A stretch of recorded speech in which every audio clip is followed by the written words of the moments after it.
watch, I'm sure you've noticed that we've even made the sun visor optional. Det var noe av det første jeg la merke til dere hadde fjernet solskjermen. For meg så var det en veldig god idé, men når jeg gikk til mine sjåfører, så var det ingen god idé. Så det blir solskjerm på bilene våre.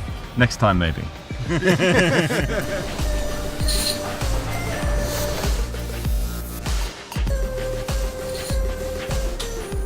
So for us, the biggest challenge is getting the air sucked around the side of the vehicle.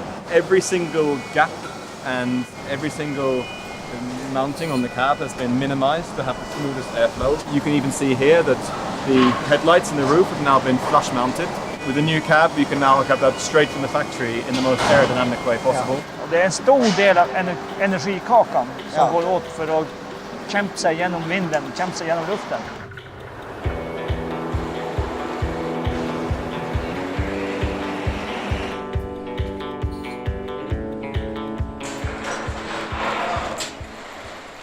Here is the vehicle that you've ordered from us. Jump in. I'll jump in the other side. Det ser veldig bra ut, og tidligere, om du har prøvd bil med en gang, så er det jo alltid noen som har gjort det før det, men nå er det faktisk førstemann som prøver. Ja. Ønsker jo at jeg kunne blitt sjåfør igjen. Ja.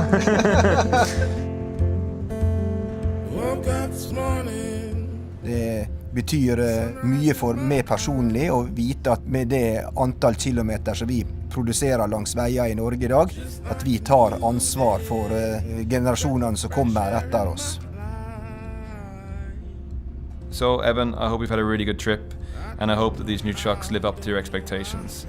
And most of all, I hope the drivers like them.